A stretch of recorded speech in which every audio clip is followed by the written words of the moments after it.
We've got a wonderful lineup of speakers today and a lot of information to share, so I think it will get us going. So I just wanted to thank all of you for joining. As I said, today's webinar is titled Partnering with Universities and Colleges for Community Impact, Tips for Community Organizations. And I'm Magda Gomans. I'm the manager of Community Campus Engage Canada, or CCE Canada. And you'll see a link in the chat to our organization in case you want to learn more. And I'm speaking here from my home office in Ottawa, which is located on the traditional unceded territory of the Algonquin Anishinaabe people. And this event has been organized by CCE Canada and by the Community Engagement and Research Centre at the University of Regina. And joining us today as well are our co-leads on the Community Engaged Learning project that we've been working on together between the Community Engagement and Research Centre and CCE Canada. The two individuals that are here today are Lynn Gidluck, she's the community director, and Amber Fletcher, the academic director. If you both want to, just a little wave to say hi. Thanks for joining. We've been busy over this past year on this project, so it's nice to be able to share some of these learnings today. So I'll just give a little bit of a start by just saying that this webinar is part of a research project that we've been working on that's basically been looking at community engaged learning. And the seed for this project came from the University of Regina, and Lynn and Amber's thoughts around wanting to expand a community engaged learning program at the U of R. Currently there is that kind of work going on, but not a more formal structured program, and they'd like to expand that. And so what we've been doing is we've been talking to people across the country. We've been talking to people within the University of Regina and really thinking about how to foster a community-driven approach to community engaged learning. And so that's involved talking to a lot of different people about that. And we're going to be sharing within CCE Canada, we're going to be sharing the results of this project with our network. So we encourage you to join our organization. On our website, there's a spot to join up. If you have any questions, you can write us at info@ccecanada.ca. And within the next month or two, we're going to be sharing more learnings from this work, including a research summary report. So we look forward to sharing that with you. And so when we speak about community engaged learning, or CEL, we're speaking about varied opportunities for students to apply what they're learning in post-secondary programs by supporting the efforts of a community-based organization. And one form of CEL is community service learning, or CSL, where students address community objectives by applying concepts learned in a classroom setting. And students' coursework includes deep reflection on their experience in community. Students, faculty, and community partners work together for mutual benefit, aim towards meaningful community impact, and greater awareness of civic responsibility and social justice. So now that I've given you a little bit of an explanation of our project, I think I'll move to letting you know about how our webinar is going to be structured today. So first off, I'm going to be welcoming, we have 4 panelists here today. They each represent community-based organizations across the country. And they're going to be speaking about their experiences. And I've also asked them to share any guidance they might have, lessons learned, things for others to think about if you are a community partner that's looking to partner with an academic partner. And so the people on our panel today are Brianna Salmon, Executive Director of Green Communities Canada, Rachel Bettingfield, Director of Parks and Recreation at the town of Kentville, Nova Scotia, Jennifer Bolt, Volunteer Manager at the Wolfville Farmers Market in Nova Scotia, and Dana Fulkerson, former Director of Reach Regina. So welcome all of you. I'm so glad you could join us today. So once we've had a chance to hear from our panelists, I'm going to speak a bit about what we've been learning so far about community perspectives in CEL partnerships within our own research project. And then we'll have a Q&A session. So during that period, and prior to that period, I encourage you, if you have any questions, to put them into the chat box, and we'll certainly read those out. At the time too, if you'd prefer to ask a question at the time, please raise your hand and we'd be happy to have you ask a question. And so now I'm eager to have you hear from our panelists, so I think we'll get that section of the webinar going. So I'd like to start with Brianna. So if Brianna would like to join us and let us know about her experiences, I'll just introduce you to her. Brianna Salmon has been Executive Director at Green Communities Canada since June 2021. Prior to taking on this role, she was the Executive Director at GreenUp, a community-based climate action organization in Peterborough, Ontario. Brianna has a Master's in Sustainability Studies from Trent University and a second graduate degree in Philanthropy and Nonprofit Leadership from Carleton University's School of Public Administration. In 2016, Brianna was recognized as one of Peterborough's top 4 under 40, and in 2017, received Trent University's Young Leader Award for her work supporting a more healthy, sustainable, and active community. So welcome, Brianna. Thanks very much. I'm just going to share my screen.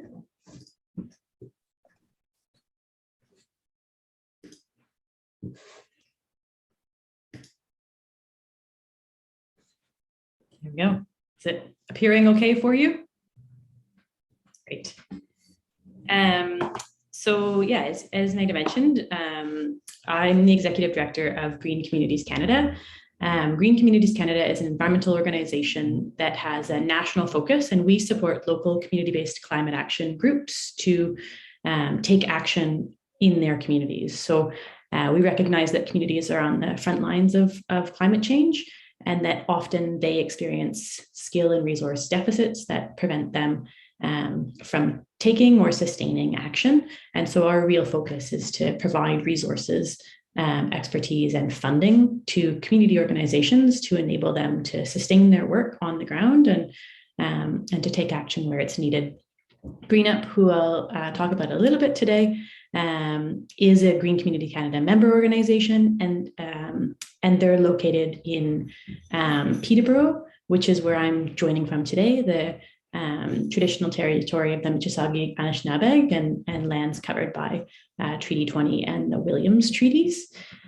So I'm grateful to join you and to talk a little bit about my experience from the perspective of a community organization engaging in research partnerships with colleges and universities. So I'm going to focus a little bit on, as Magna mentioned, some of the benefits and challenges and tips for engaging in community research. And from my perspective, there are sort of 3 types of community research projects that GreenUp and GCC regularly engage in, and they all have different benefits and challenges and opportunities. And the way that that it has been my experience to go about them is a little bit different. So I've sort of broken it out into 3 different types of project. And the first project type that I'm going to talk a little bit about are service learning projects. And so from our experience at GCC and at GreenUp, these are often citizen science, data collection focused projects. They could be event focused.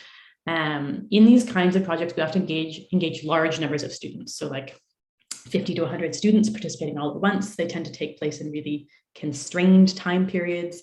And from the student perspective, they're sort of a lower skill, lower investment type engagement opportunity. So often these are opportunities for first and second year researchers or students to be involved and to start to become a bit more familiar with the communities that might be new to them if they're attending a new school in a community which is where they grew up.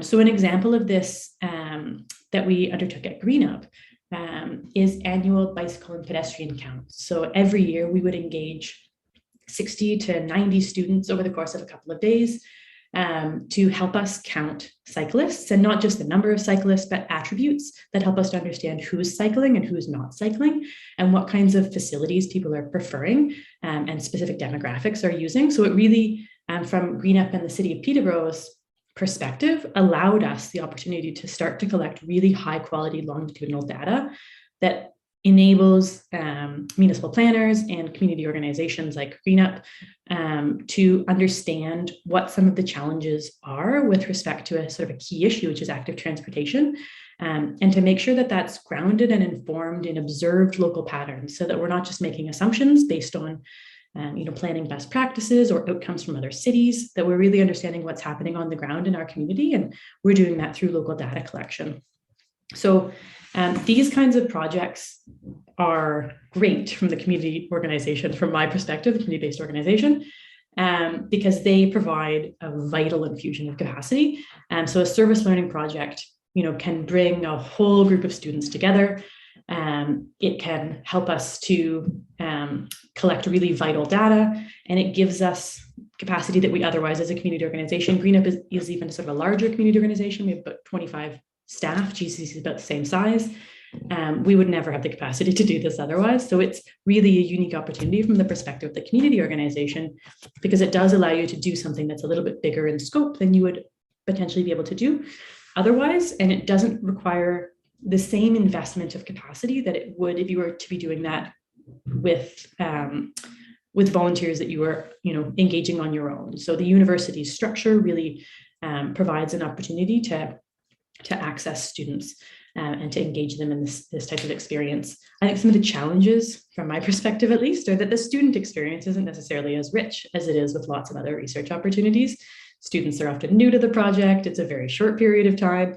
It's not, a major focus for them. So I think, that's something to consider around this type of work.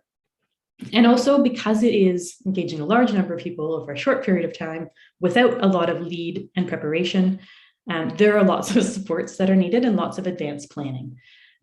It's also really helpful from my perspective to have sustained student buy-in or sustained faculty buy-in in order to sort of provide like the container that you need to make a project of this scope function. So a few tips for this type of work, based on our experience, is really keeping it simple at the beginning. And then, learning what works, what additional supports are needed, and expanding it. So over the course of a number of years, I think this work has been happening for about 10, although COVID obviously impacted it. We started much smaller. And then as we got used to facilitating these structures or these projects, we would expand it a little bit more. So it started off smaller and is now a fairly significant project.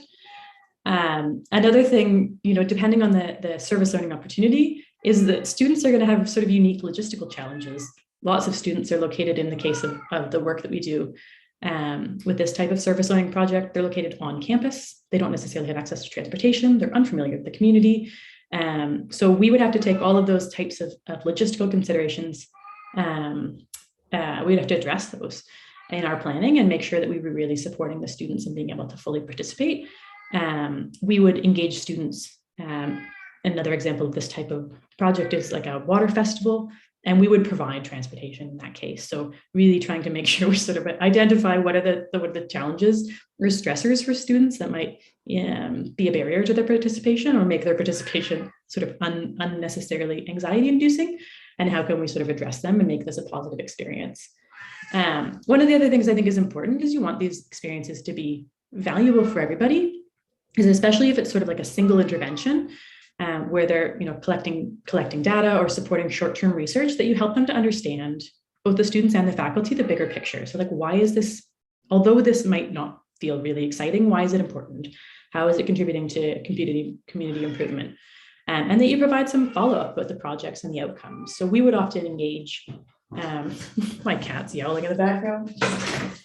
We would often engage students and faculty at the beginning of the year in this type of work. And then later on in the year, when we did some analysis and applied some of that data, we would come back and we would talk to them a little bit about how that project had evolved and how their contributions in terms of data collection had been used. So that was something that was, helped to sustain that type of relationship over a longer period of time. The second type of project that we often engage students in is one that is a course-based project. So we would work with a faculty member and a smaller group of students to conduct research on an area of interest structured within a course. So usually this would be sort of an emerging issue or a new project that we needed some background research done for, or a project that we completed that we were looking for a bit of evaluation work done for. So it tended to be sort of an emerging area of practice or research. We would have a sort of a more medium-sized group of students participating in this kind of project. It often takes place over the course of a semester. And it involves a little bit more skill and independent work for the students, but it's still within the container of a course. So it's still well supported by faculty. These types of projects we would often engage sort of second to fourth year students in. So not necessarily a first year class, but still, still a little bit more accessible than some of the other research opportunities. And an example of this is a food forest project that we did, where we had student researchers support the design of the food forest, researching the kinds of plants and trees that would be most successful and resilient, what kind of a planting arrangement that would be most beneficial. And then we actually had the students come out and support the planting and then conduct research and help us to think about signage and some of our educational resources. So it was a project that involved a research element and then an element of praxis, and was, we were able to complete it within a 4-month period. This type of research, I think, has a really nice, has an opportunity to support community organizations in doing some advanced planning.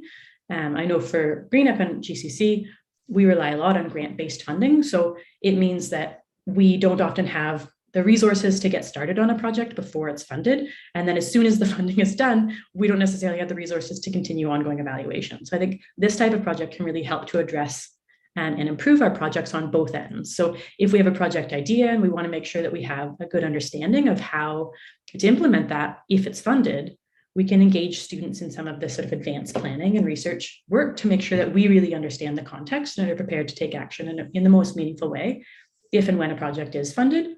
And then it also helps us to understand the ongoing impact of our work. So for projects that move from grant to grant to grant, we're often looking at the deliverables and outcomes from that specific grant, but not necessarily over time or considering how different funded projects might interact, what the cumulative impact might be. So this allows us to sort of step back and more deeply understand the work that we do, and gives us a little bit of capacity to do that. And I think it offers a more meaningful student experience as well, and helps them sort of bridge some critical capacity gaps, knowledge gaps, and to make sure that their work's grounded in the community.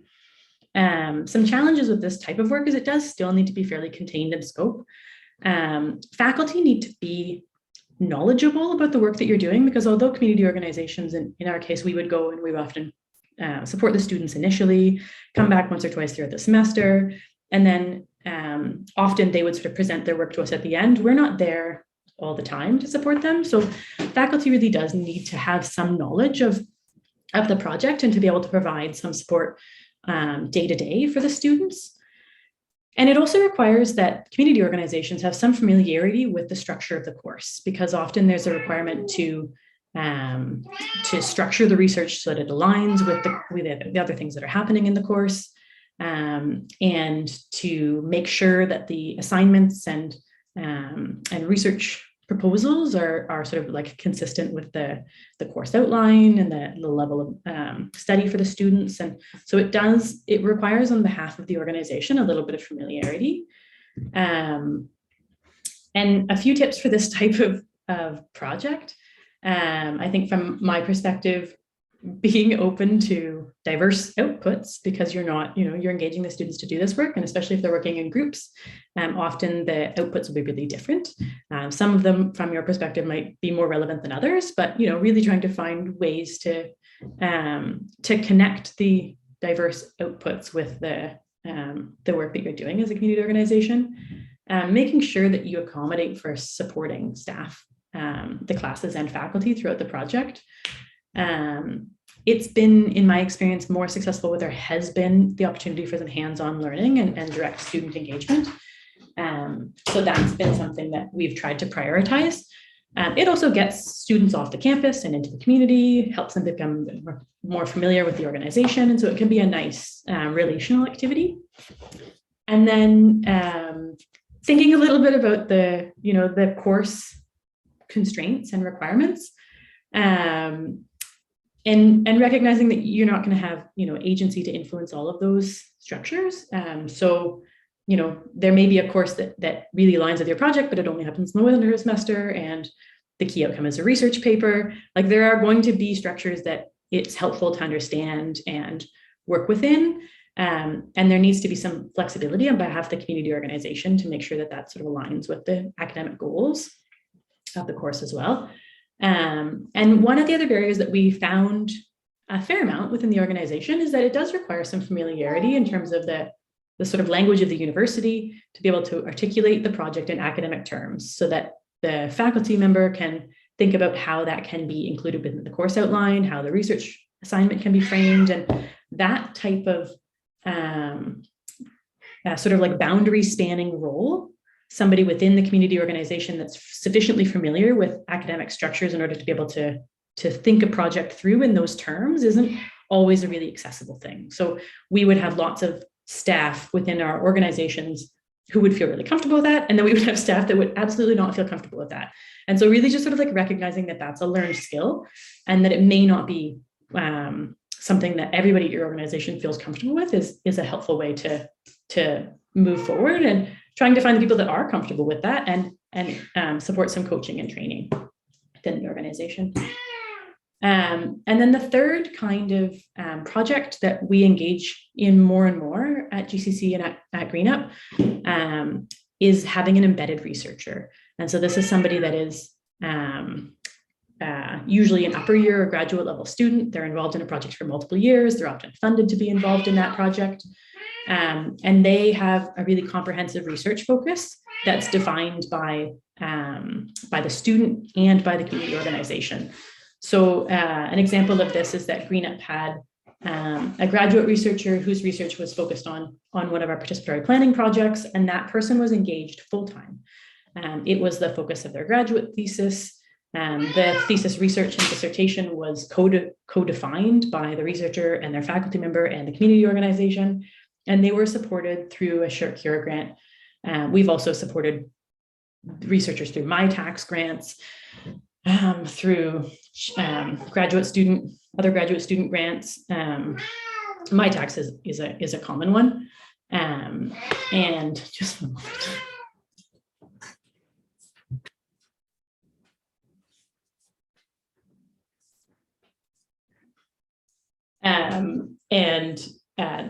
I think the sort of the funding is a really key part of making this type of research project work.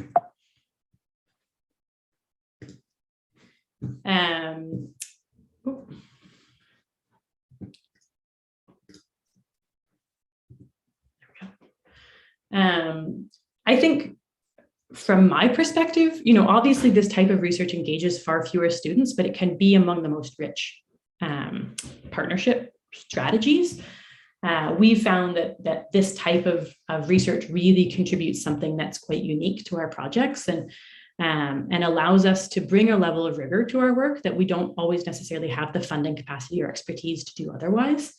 I think the fully embedded researcher model also really helps to address some of the power dynamics that exist in community university partnerships. The researcher and the faculty person are at the table the entire time. They're establishing relationships with community organizations, with the other partners. So although the power dynamics don't disappear, they can be more directly addressed and I think more proactively navigated. And that's something we really noticed, especially when we're working on projects that engage vulnerable community members. These projects are also really aligned with the work of the community organization because it's like part of the project. So it's not happening before or after. You don't need different kinds of capacity. It's something that's really sort of fundamental to and structured right into the project. A few challenges are that it's relying on a person, one or two researchers. So if they leave, they drop out of grad school, that's really disruptive to the project. So like staff, that's something additional to consider. And funding can be harder to access. These projects really do work best when there's funding. And so that's another, thing that the community organization needs to be thinking about. So just to end here, a few tips for this type of project. The funding is really helpful. We often write it directly into our grant agreements. We know that MyTax requires a matching contribution. We build that into our funding application so that we're prepared to be able to apply to MyTax. So it's something we need to be thinking about in advance. Faculty involvement is really essential throughout. So if you have a few faculty members that you're working with regularly, engage those people in the process of thinking about projects, not just engaging them once there's funding secured. And we also make sure that there's a research committee that supports the projects throughout, and that can be really helpful. We try and be involved in student recruitment and to make sure that the folks that are going to be contributing to this project, we've had some involvement in their recruitment throughout. And we find that it's really important with any of these projects, but these ones in particular, to make sure that there's really clear deliverables, timelines, and check-in structures, because the students are working on a different schedule, often than community organizations are. And we need to be respectful of everybody's time and make sure that the relationship works for everyone. And so just thinking that through in advance and making sure that there's clear checks and balances has been really helpful for these kinds of more immersive and sustained relationships. So that's all. I will stop sharing now. Pass it back to Magda. Thanks so much, Brianna. There was so much rich information in there, so thank you so much. Next, we'll be hearing from Rachel Bettingfield, and I'll provide a little introduction for her contribution today. Rachel Bettingfield is the Director of Parks and Recreation for the town of Kentville, Nova Scotia. In 2015, she was named to the Canadian Women in Sport Association list of the top 25 most influential women in Canada in the field of sport and physical activity. Rachel has served as a board member with Recreation Nova Scotia, as an individual member with Commonwealth Games Canada, and currently sits on the National Parks for All Committee on behalf of the province of Nova Scotia. In 2016, Rachel helped spearhead the efforts to form Women Active NS, an organization focused on ensuring all women and girls in Nova Scotia have access to the benefits of sport and recreation. During this time, Rachel also sat as chair of the Provincial Committee for Access and Inclusion to Recreation in Nova Scotia for 5 years. Most recently, in 2019, Rachel was awarded the Community Leadership Award from Acadia University. Throughout her career, Rachel has advocated for the use of sport and recreation as tools for the development of both individuals and communities. A passionate believer that all persons have the right to play, Rachel's work continues to focus on access through a lens of equity. So welcome, Rachel. Thank you. Thank you so much. Unlike Brianna, I don't have a pretty slide deck prepared, so I do apologize. You're just going to have to be watching me intently. I'll try and be animated so that it keeps you all entertained. I, like it was said, work in a small community in rural Nova Scotia, the town of Kentville, and that's actually located in Mi'kma'ki, which is the ancestral unceded territory of the Mi'kmaq people. I think it's really important to acknowledge that we fit within the treaties of peace and friendship that were signed in 1752, and we're continually working on honoring those treaties. Just to give you a quick background on recreation, especially at the community level. So within my sector, anything in the community that offers experience that results from anything that's freely chosen, participation in physical, social, intellectual, creative, and spiritual pursuits that enhance individual and community well-being, that falls within our mandate at the municipal level. So we very much believe that recreation is a fundamental human need for citizens of all ages and interests. It absolutely, in the age where we're more aware of mental and physical and spiritual well-being, has become a cornerstone in how we operate in this community, and that recreation is essential to the psychological, social, and physical well-being of all people. So all of the PT, provincial and territory governments have agreed that recreation is a social service in the same way that health and education are considered as social services, and that our purpose should be to assist in individual and community development, to improve the quality of life, and to enhance social functioning. So with that as kind of the core of how we operate here, we're pretty fortunate to kind of be situated physically next to some really great academic institutions. But in Nova Scotia, so Acadia being the closest one, but we also partner a lot with Dalhousie, UNB, and St. FX, which are all kind of located in Atlantic Canada. Not all, sometimes that means that students aren't located physically in our community. A lot of the times we're working over Zoom and we're doing papers and getting them to help out with things. And I also need to mention that we work across departments. So it's not just departments that are focused on recreation, really what we're advocating for is that every department or every student should have some kind of linkage with their community. So, we've partnered with kinesiology, we've partnered with community development, we've partnered with the nutrition department, you name it. Anyone that wants to have any influence in community or in their sector needs to understand kind of the sociological pieces of how community and individuals work. So specifically what we have partnered with or hosted a lot is anytime a student is looking for an independent study, so they want to actually make a course out of their project with us. We've done that a number of times. We have taken students for class placements and coming on to work on specific projects, and I'll get into the detail of those in a bit.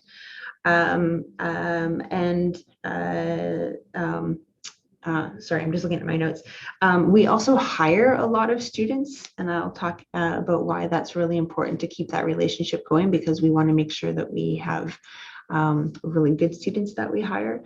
And then also I'm linked with the grad seminar at some universities, which means that I go in and am part of the conversation when it gets to higher up academia and bring that community perspective. And then, of course, there's tons of class presentations. So I really wanted to show that it goes very much both ways, where we have a mutually beneficial relationship. Yeah, there's a lot of specific projects, and I really want to kind of tell stories about how this can work for you in your community and your organization. One of our biggest pieces that we have going on right now is with different projects that have come out of COVID. We've needed help in developing evaluation matrices. And this is something that these academic institutions can absolutely support us with.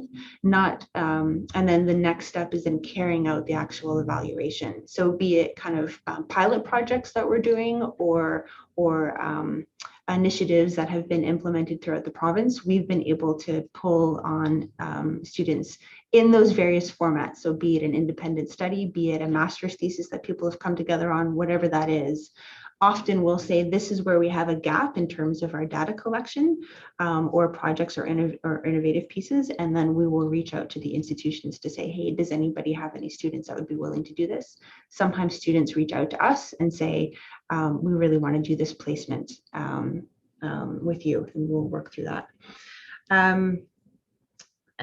We've developed a lot of pilot projects based on the response from our community. So things that we need to adjust or that we want to try out just to see how things are going. And so often we'll get the students to both design and implement the pilot projects.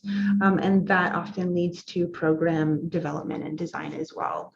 And then again, back to the evaluation piece and how does that work? And it's kind of the whole gamut. We've had a lot of students do researching best practices for us, and that kind of gives us a little bit of a Kickstarter on how we want to move forward on certain things. So taking a little bit of environmental scan, depending on the level that the student is at, sometimes that means a full-blown evaluation, and sometimes that just means making a few phone calls and pulling things together for us. Oftentimes, when students are involved in program development, we've then been able to have someone out there that we can then hire on to actually do things. So it does lead to employment in a lot of cases. And the benefit is that the students themselves are already trained in a lot of ways.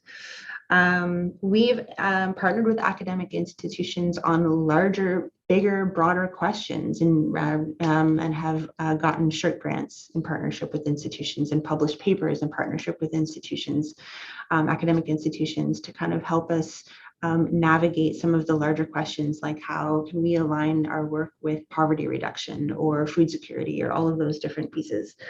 And that's been really great and has allowed us to kind of broaden out our reach.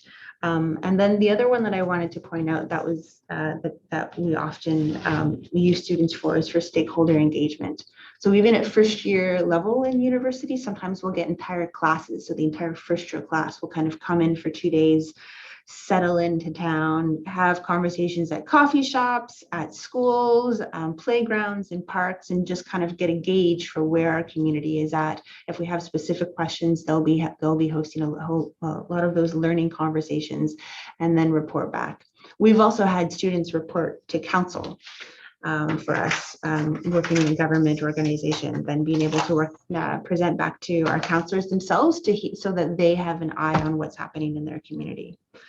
The benefits that I wanted to point out, and I can't tell you how much we do lean on our neighboring academic institutions, but often it leads to new interest in the sector. And what I mean by that is in our department, we very much understand our obligation to grow the sector and grow the field. So for a lot of students, that means that this is kind of their first dabbling into the field of community development and community recreation. And because of that, we've had students who have, kind of changed their trajectory. They decided that this is how they want to work. This is where they want to have their impact. And that's really important to us. So we kind of offer a continual mentorship role. It actually expands the reach of our department. So we've been able, through the work of our students and the support of their advisors and everything, we've been able to expand our services. So we actually have become even more relevant to the community and to other departments. And to other community organizations. And sometimes we'll have students that partner with us and community organizations. So it's also benefited that relationship as well. And the last benefit I wanted to talk about is really this idea that it allows for innovation. So anytime you have young people come on board, there is this opportunity to think about things differently. And the benefit for us is that we have created a methodology of onboarding where these are all the policies and procedures, and this is a culture of the organization, but also we want you to teach us. What is your perspective and getting a second look on things? And it keeps us very sharp, I would say, and very attentive to new trends and what's going on in the community, everything from EDI to social media to TikTok to, different engagement strategies. And so our department is constantly growing and expanding with the students.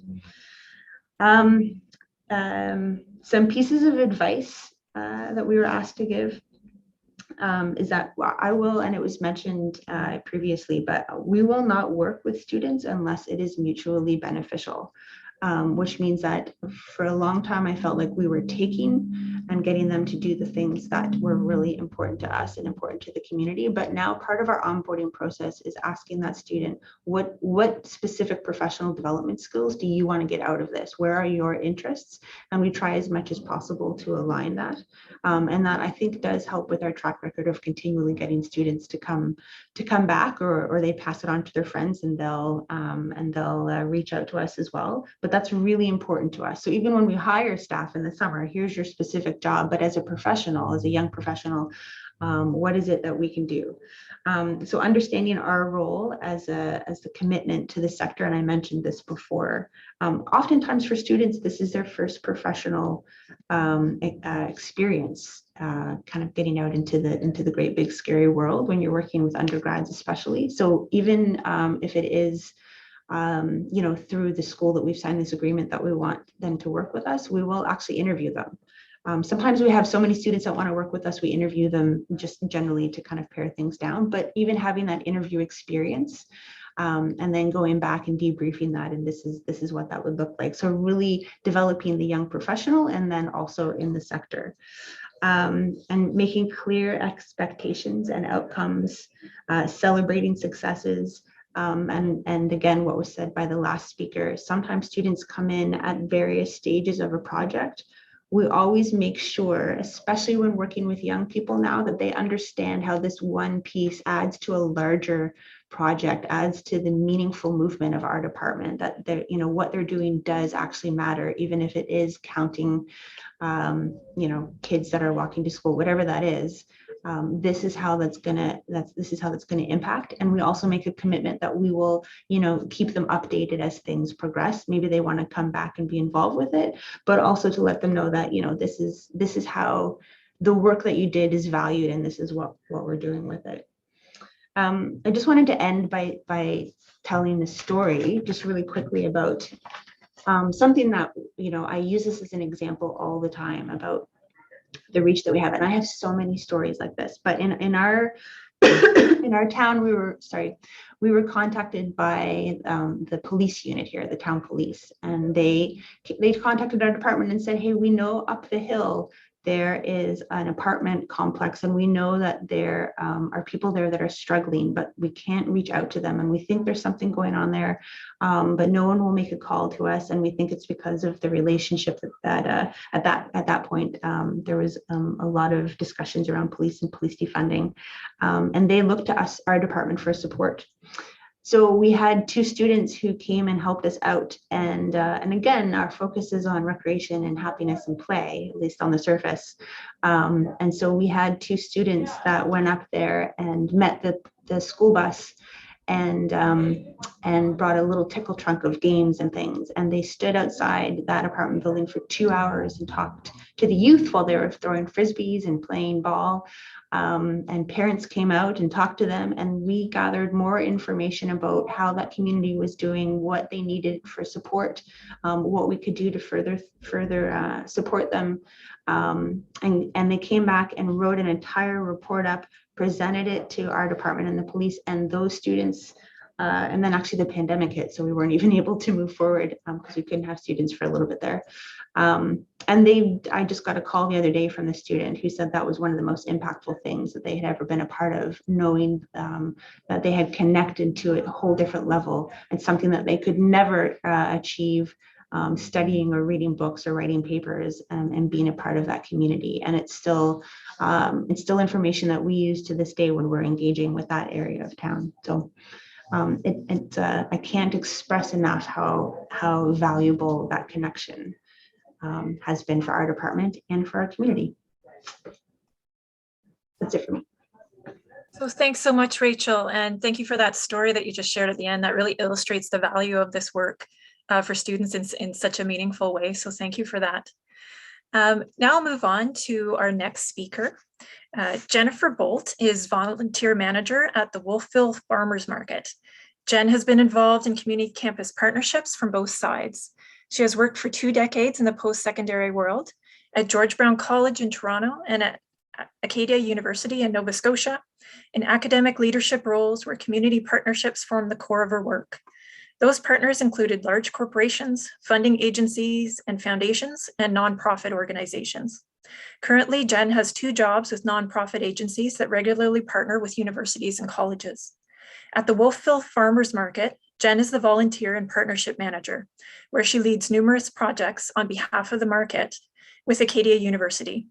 More than 200 university students volunteer with the market each year, and the university has been a key partner in building the market into a vibrant and central community service or resource. Jen also serves as the charitable giving director at the McCain Foundation, which is the philanthropic arm of McCain Foods. The McCain Foundation has funded a wide variety of projects with most post-secondary institutions in Atlantic Canada and many across Canada. So welcome, Jennifer. Thank you so much. And I have the great benefit of following behind Brianna and Rachel. Rachel is my neighbor. Actually, I feel like she's one of my market community and comes from a program at Acadia that is central to what we do at the market. So I'm honored to follow her very astute comments and also the comments of Brianna. Like both of these organizations you've heard from already, the market has extended its scope and resource in accomplishing its mission as a farmers market in building community, but primarily in giving our farmers and local producers a place to engage with customers and community members. So we have projects that start with just volunteering and extending scope that way to academic projects that are embedded in programs at the university. And as well, we do research grant sort of projects as well. And part of how I got into this role, which I think was about 5 years ago now, was when I left Acadia University, I worked there for about 10 years before I moved into the philanthropic sector. I desperately missed my students. And so I thought, I need to find myself a job where I can stay in touch with Acadia students. And the role at the market sort of evolved with my wish to have a foot in both worlds. So I feel very honored and lucky to do this kind of work. Rather than map out our projects the way Brianna did and was described by Rachel, I wanted to make my comments reflect a little bit more about the ingredients that I see in the work at the Wolfville Farmers Market, but also in all of the other organizations that I've worked on with community and university partnerships. But before I do that, I want to invite any of you to connect with me after the webinar, especially if you think it would be valuable to know more about specifically the kinds of projects that we have going at the market. There could be organizations out there in the audience that farmers markets and the kinds of opportunities and projects we've developed there are of interest. So by all means, feel free to contact me about those. But I thought I would sort of categorize my reflections on this question of what makes good community campus partnerships under 3 Ps. I'm very good at remembering things if they have 3 Ps or 5 Ps. So I wanted to talk a little bit about 3 Ps with you. And the first P is place. Because for me, I'm a Torontonian, I confess, and I now live in a teeny tiny outskirts of a small town in rural Nova Scotia. Wolfville is a population of about 4,000, smaller even than Kentville. And the university has a population of about 4,000. And it's difficult for me to imagine the opportunities that we have for partnerships with the campus when I reflect upon my work that I did in downtown Toronto at George Brown College, and where we still had many projects going on, but the opportunity and environment is quite dramatically different. We are a town and gown kind of community where the farmers market is a relatively large community organization. We're probably the largest and most active market in Nova Scotia, one of the few larger markets. We have a large staff component, and it's no surprise because we exist in the Annapolis Valley, which is the breadbasket of our province in Eastern Canada. And we have a small university, but it has a big presence in the community as well. So there's a real history of these two organizations that have evolved side by side and on each other's doorstep in an environment where we couldn't possibly hide from one another even if we wanted to. And the market at one time actually took place in the Student Union building on the campus. And today our building is owned by the university and leased to us for $1. And all the planning that is going forward, not just for our community projects, but even how the market will evolve as a physical space in the community, is deeply connected to the university and the history that we share and the place that we share and the prominent place that we share in this small community. So for sure, that demographic and that environment has been fertile soil for us, for the community partnerships that we have had with the university. And doesn't mean to say that that's required for all community partnerships, but it certainly has made it the special thing that it is in our community. So that's place. The second P that I think a lot about is programs, and programs from our perspective, but programs from the academic perspective too. And having worked in the post-secondary institutions of all kinds and shapes, they are tremendously diverse environments. We have academic programs in all kinds of areas that could connect with probably any number of community organizations. And I think for us as a market, and likely for Rachel reflected upon this as well in some of her comments, the key to understanding the community college or the university environment is understanding where the aligned connections are with academic programming, particularly if you're going to use students in a way that is supposed to contribute to their learning and academic objectives. So for us, that means there's very naturally a relationship with community development. And I feel that one of the biggest benefits communities like Kentville and Wolfville have is that we have a university that has a very good community development academic program that's produced people who move into community like Rachel and many others that understand what this is all about. So we're blessed by that. We also work very closely with nutrition and dietetics for obvious reasons. There's a connection with food there and wanting the community to understand more about local food systems and nutrition. And we have many aligned objectives there. We have very strong ties with the business department at Acadia, which has a lot of emphasis on social enterprise development. The market is a business incubator where many small businesses get started because there's such a low cost of entry, and then they spin off into their own businesses. So we've used the various courses in the School of Business to understand what business incubation and social enterprise development is all about, because that's going on at the market. And environmental studies, where we are all concerned about new practices in regenerative agriculture and local food. So understanding a little bit of the nuances between the academic programs and where the hooks are to your community organization has really worked well for us. And it's been an easy thing for me to do that job because I started my life at Acadia on the other side. And so I bring those relationships and a little bit of knowledge about what is there with me as I come into the market. So programs are the second P. The third P for me, and the most important, is definitely people.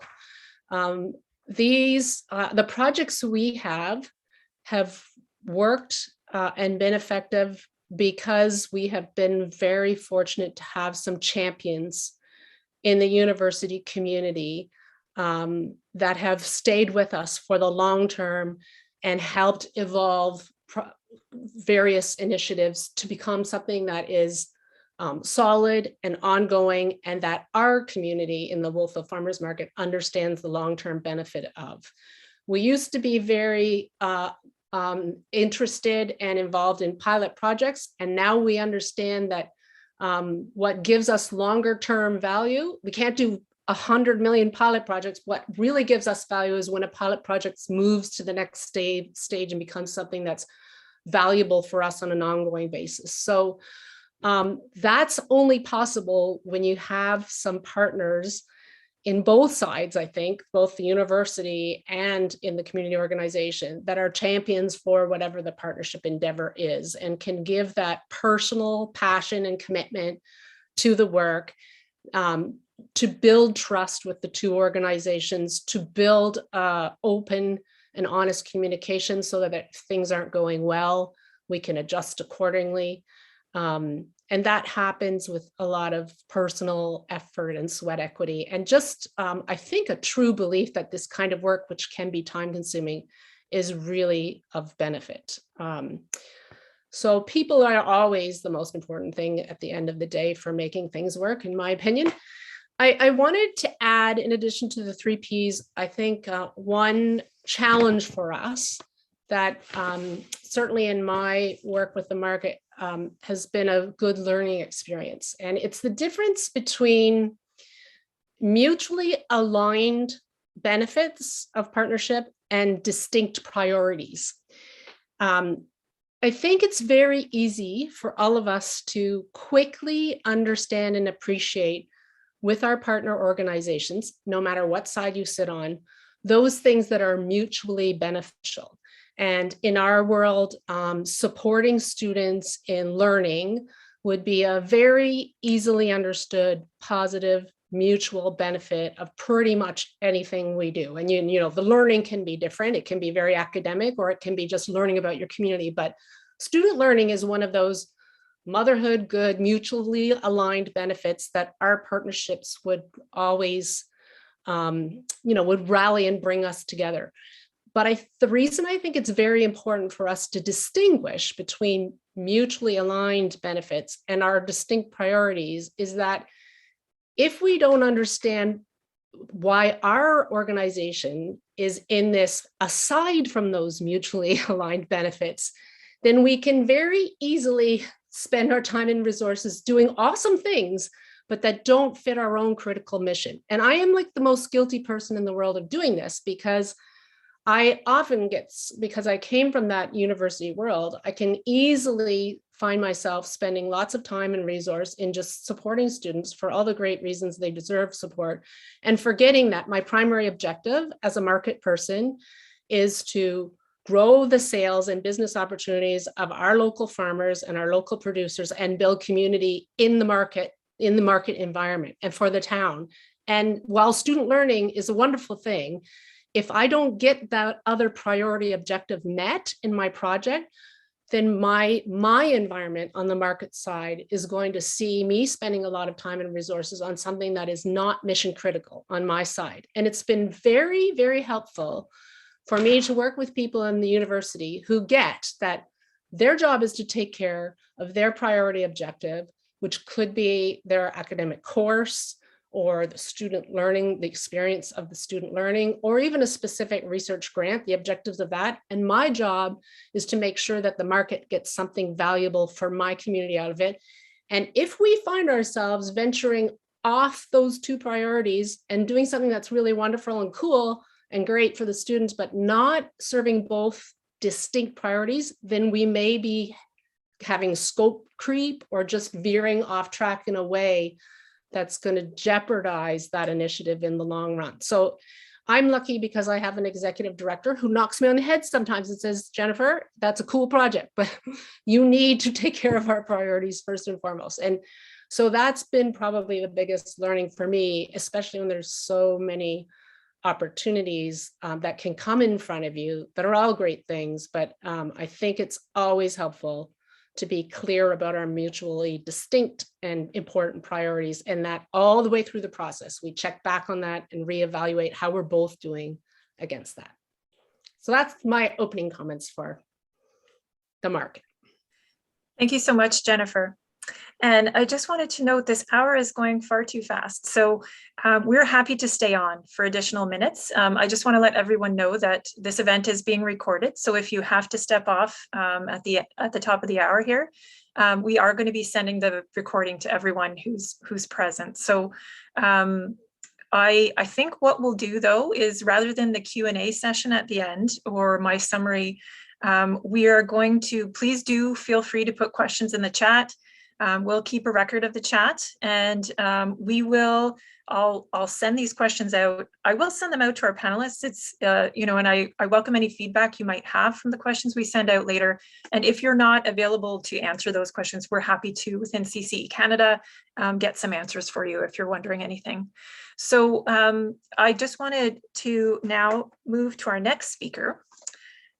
Dana Fulkerson recently retired and is currently enjoying all that retirement has to offer, including many volunteer endeavors. She has had a career of over 40 years working in community development. This included work in municipal and provincial government, business, and CBOs in 3 provinces and 6 cities.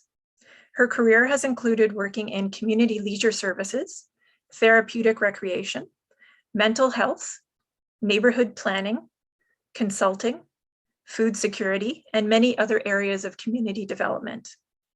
During her career, Dana has always been a proponent of supporting students, high school, community college, polytechnical, and university to reach their full potential.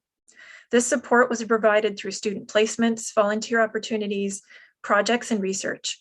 Dana feels that providing this support is an investment in the future. So thank you very much, Dana. We look forward to hearing from you now. Thank you. So I've kind of sort of done an overview, sort of looking at all the different types of projects and research that I've been involved in over the years, and specifically tried to answer the questions that were provided to us. So I'm going to start with, why would you, as a CBO, participate in a community campus partnership? And there's certainly a number of reasons why the organizations or myself have worked as engaged in the community campus partnerships.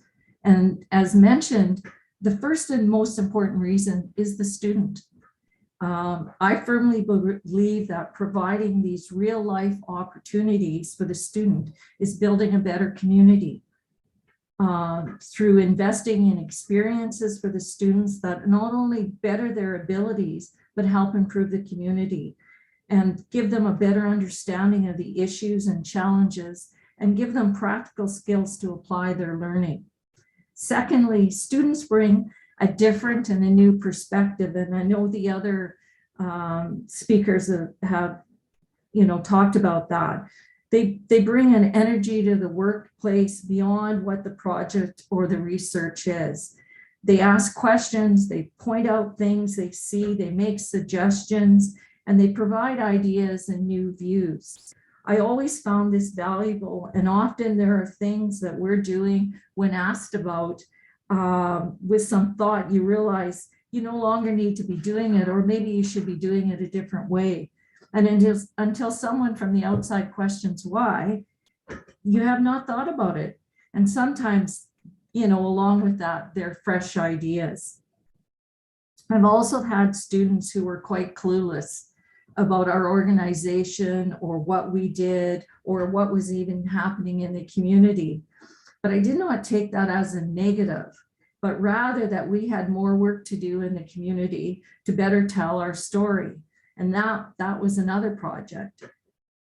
Thirdly, we had either a project or a need for research that we didn't have the expertise for, the time, people, or all the money. Often we could get some money, but we didn't have all of those financial resources to do it.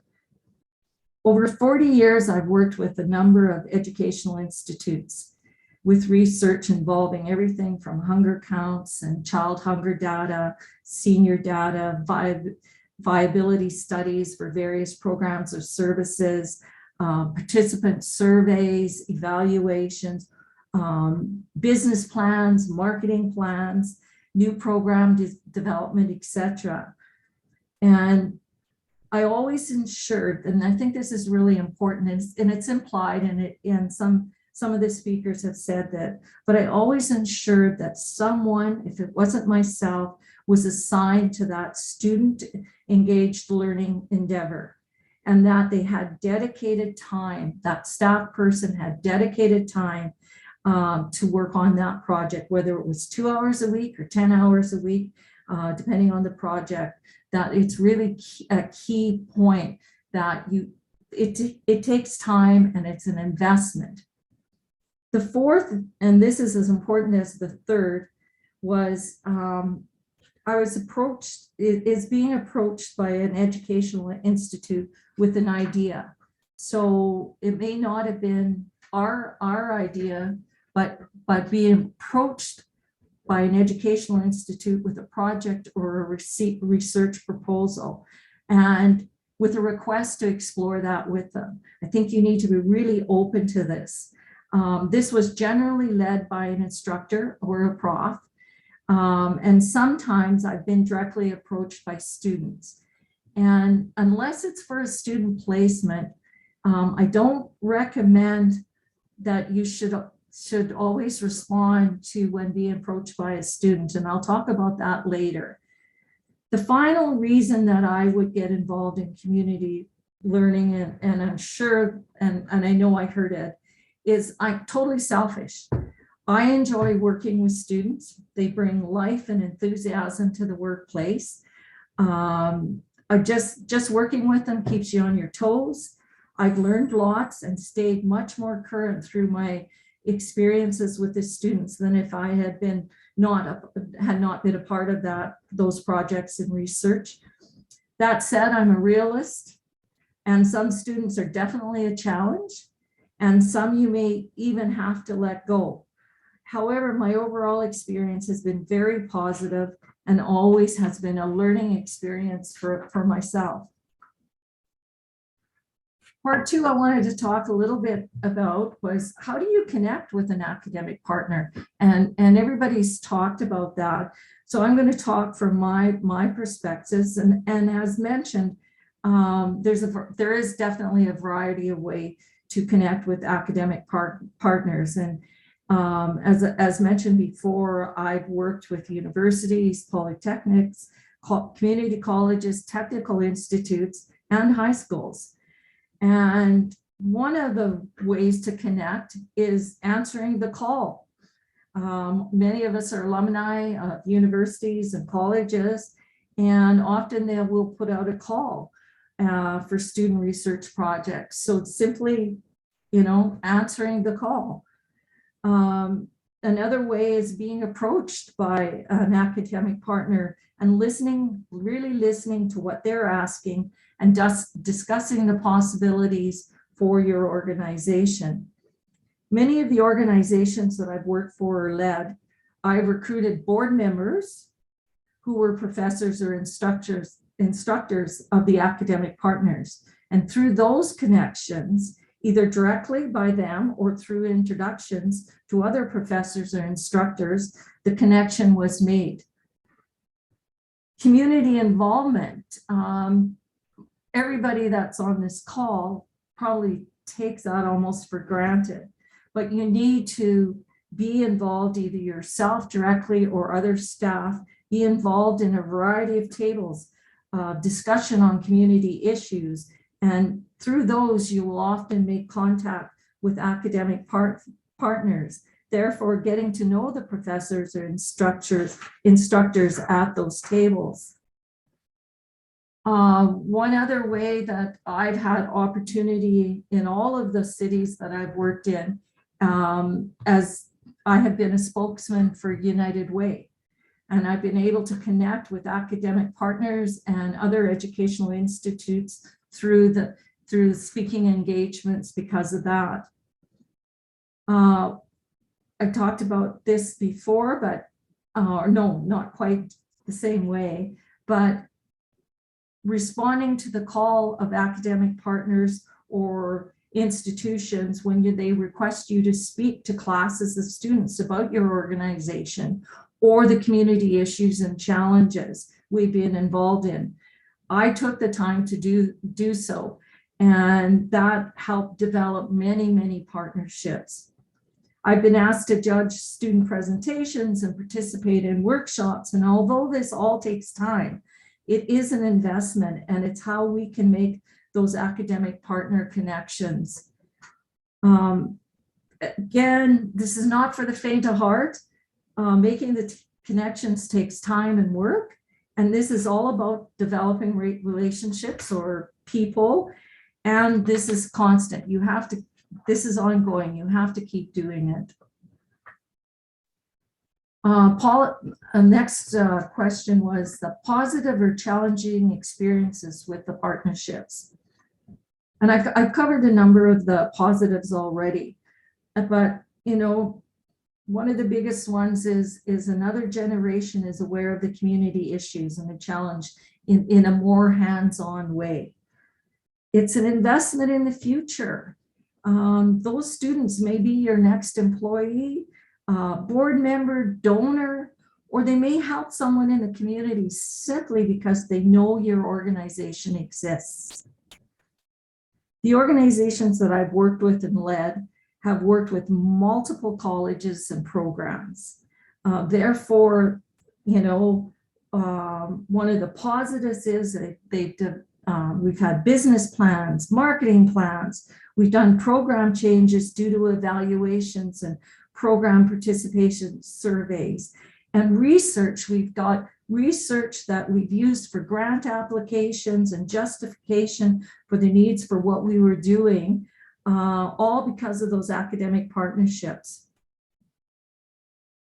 Through academic partnerships, new opportunities often come about, as many of the professors and instructors I worked with continued to send me new research and information, and even information about new grants that had come across their desk that they know I would be interested in. This all kept me more informed, and not only about the particular city or province I was working in, but also from across Canada and internationally. So I don't think you can underestimate the payback that some of those partnerships will give. Now, challenges, there's always challenges. One of my great challenges has been with professors who give a class a list of possible CBOs who they think might be open to their project or research. They do this without contacting our organization first and without providing the students with much of an outline of what type of research or project would be feasible within the class, and no contract or memorandum of understanding to come forth with. I wish I could say this has only happened once. However, I've had this happen a few times. Generally, when this has happened, we've had multiple students contact our organization wanting to do research or a project within the same time period. And one time it was over 50 students. The students are floundering and the professors are all quite put out when I contact them to learn about what it is they want the students to do and to question why they would add us to such a list without speaking to us first. I only once accepted a project under these circumstances, and it was not a successful project. However, it was a great learning experience for me.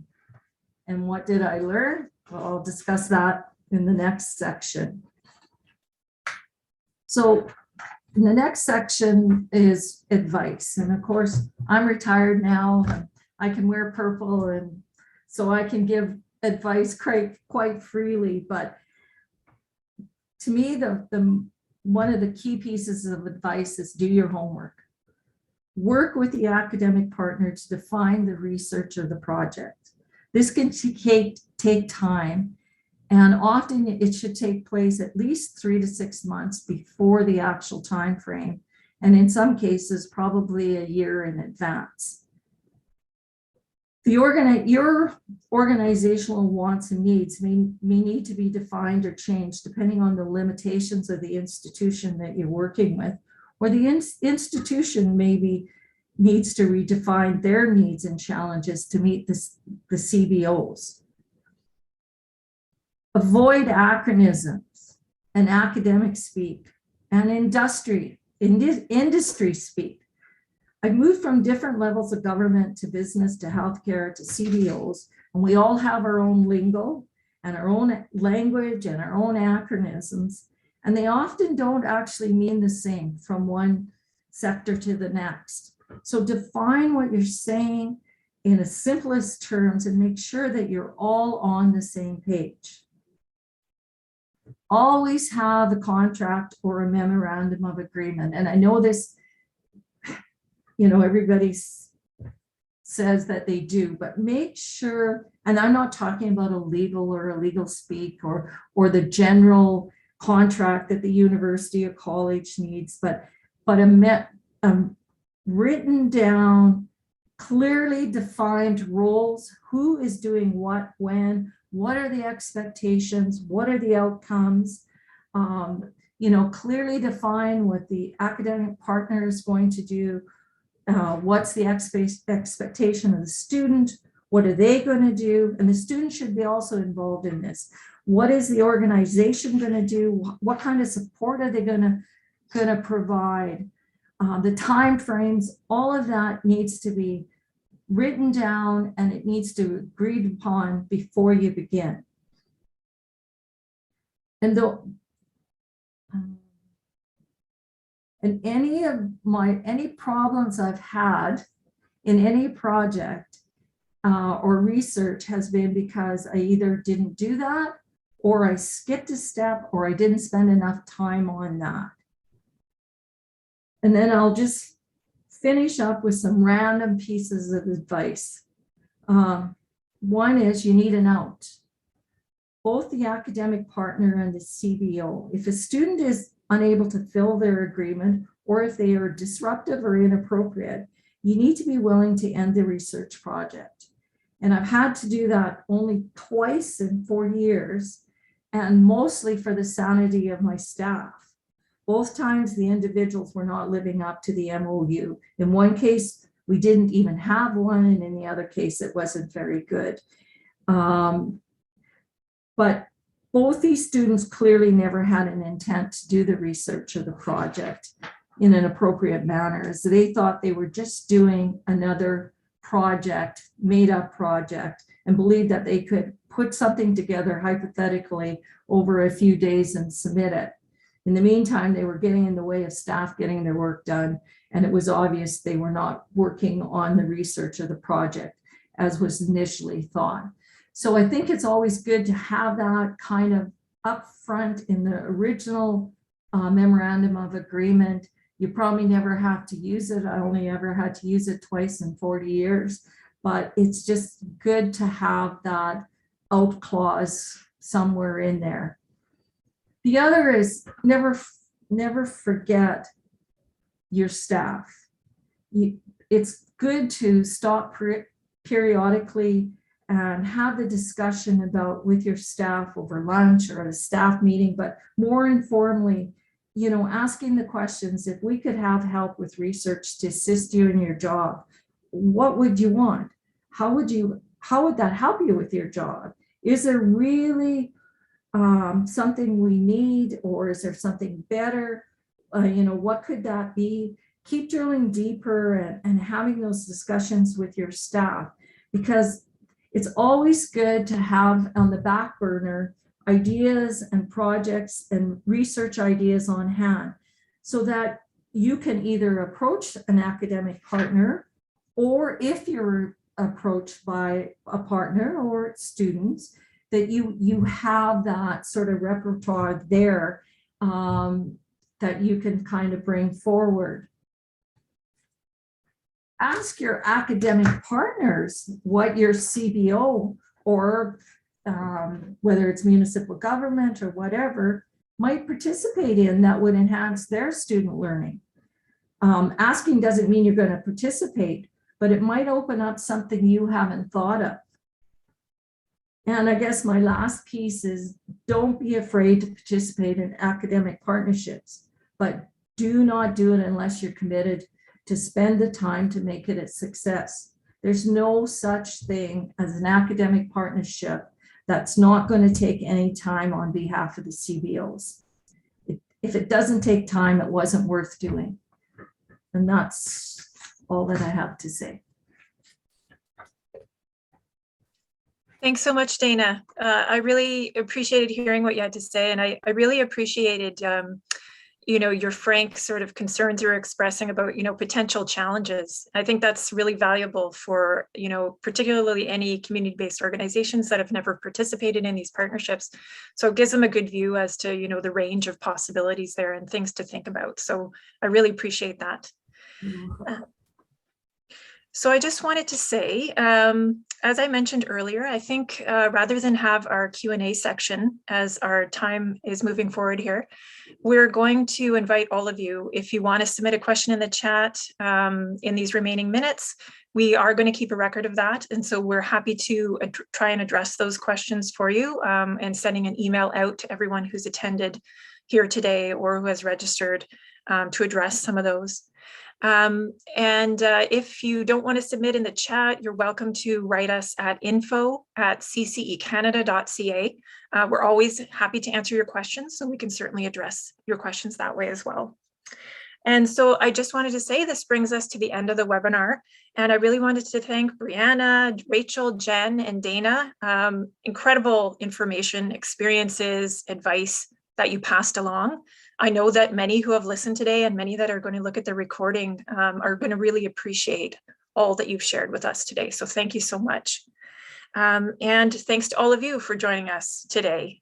We had great registration numbers for this event. Clearly, there's a lot of interest among community-based organizations in partnering with post-secondary institutions. And so we're very eager at CCE Canada to support that work. And so, as I said, at any time, if you have questions, please do feel free to ask. And I'll just ask Betty, our communications coordinator, I don't know if you're able to share a slide for us, but one of the things I wanted to mention beyond that there's going to be a recording being shared is that we are creating a community partner guide that's coming out of some of this research project work. And I don't know if we can see that on the screen. Oh, here we go. And here's just a couple of pages from that on the screen here. We're just finishing it up. It should be available by early next week. And so that brings together some of the great things we've been hearing over the last year as we've done this research project. And it provides some links to other information, sample, memoranda of understanding. There's going to be a link to a map of different community engagement offices at institutions across the country. So hopefully that will be helpful, and we'll pass that along in an email that we send to all registrants from today. So thanks, Betty. I just wanted to let you know that our CEL project webinar series continues on April 27th at 1 o'clock Eastern time, when we're going to be presenting an event titled Encouraging Community-Driven Research and Learning Programs on Campus. So that's going to look at community engaged learning from the academic perspective. And so we look forward to hearing from our panelists on that day as well. And then the third in this series will occur on May 11th at 1 o'clock Eastern time, where we're also going to be presenting an event titled Building Connections for Community-Driven Research and Learning Partnerships. And so that event will be focused on the boundary spanners. So individuals in community engagement offices, partnership coordinators, brokers, that sort of thing. For all of these events, there's a particular theme, but all who are interested in attending are welcome to attend. So I just wanted to say thanks again. Feel free, as I said, to email us at info@ccecanada.ca. And thank you for joining us.